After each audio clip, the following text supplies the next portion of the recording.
our destination is for this workshop is to improve your business management with digital tools so you can get those metrics in real time. So you don't need to be, spending a week just to get your metrics. You just open the system, you're going to be able to see that. And you can monitor it as you go. Just like when you're driving, you can see how your fuel in the car is, if you need to put petrol or not. And so you're going to have those metrics and you're going to be able to see that without, having to rely on extensive meetings with your team. Um, and how do you manage your business data currently? Different companies do have different systems. Okay, some companies they don't have anything; they're still relying on paperwork, and that's very common for, especially for shared businesses that are doing 200 shares or less. So everything it's on emails, phone calls that they don't have logs or transcripts, so they have some paper-based contracts, and they might have a sort of system that they use. It can be an internal system that they build for themselves, an Excel. It could be a third-party system that they purchase. But most of the time, those systems they are not tailored to their business needs, and that's why they need a lot of additional admin to fulfill that. So this is this experience we have seen that in the market, and some metrics that would be good for you to track is number of monthly inquiries. So how many inquiries you're receiving monthly, how many quotes are being delivered from those inquiries, how many sheds you're selling.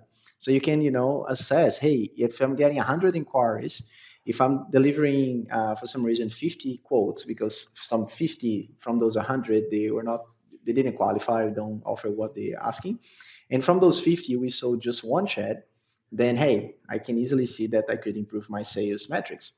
And if I do some improvements in my sales metrics that doubles the amount of sales, I'm just doubling the revenue in my business. On the other side, there are lots of companies out there who they do a lot of quotations, and they do indeed do a lot of sales. However, they don't have enough monthly inquiries. They would like to get more market, but they blame the competition. They blame the government. Oh, you know what? It's too hard now. People don't have money or blah, blah, blah. But there are companies out there still selling sheds. So what do we need to do? We need to improve our marketing, because by improving the marketing, we can get more inquiries. By having more inquiries, we can, quote more sheds, and then you can sell more of those sheds. And then how long it takes from inquiry to proposal accepted. That's another big one.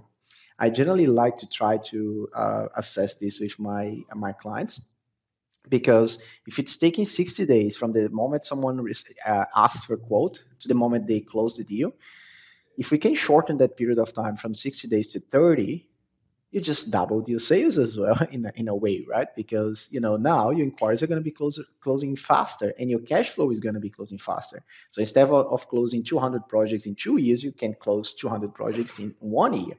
And that's another very important metric you need to have. And most companies, they don't have this metric if they don't have a digital system, because it's all in emails, it's all in communications on the phone. And if you don't have a CRM, customer relationship management, we're going to cover that, or if you don't have a system that tracks that information, you as an owner, you can see that value. And as I said, sometimes it's just a little adjustment you can make on some areas on your business that can give you a lot of returns. And also how long it takes from proposal accepted to delivery. This is not necessarily in doubling sales, but it's important in doubling your profitability, mainly in your cash flow.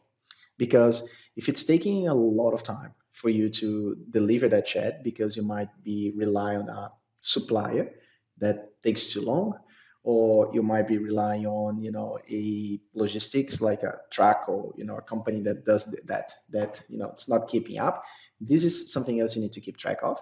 So having those numbers will allow you to look at that a dashboard that we can create together, and then easily know, okay, I know what I need to do. I need to improve this. How do I do that? And then you know the right questions to ask. Okay. um, and then referrals or other things that we're gonna cover, and mainly the internal workflow. This is what very different from company to company, right?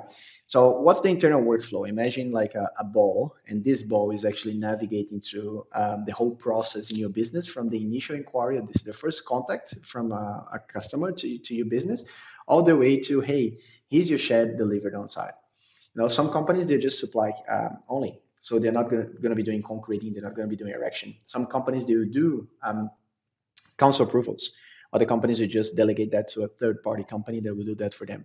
Some companies they request a higher deposit in the beginning and a lower deposit at the end, or vice versa. So all of that impacts a lot. And the way you look at that workflow, it's a very good way to start looking at that business automation. So you can reduce a lot of that stress on the owner's shoulders, and you can actually, make the business run more smoothly. So you can actually look at the data and know where to make the changes internally with your team.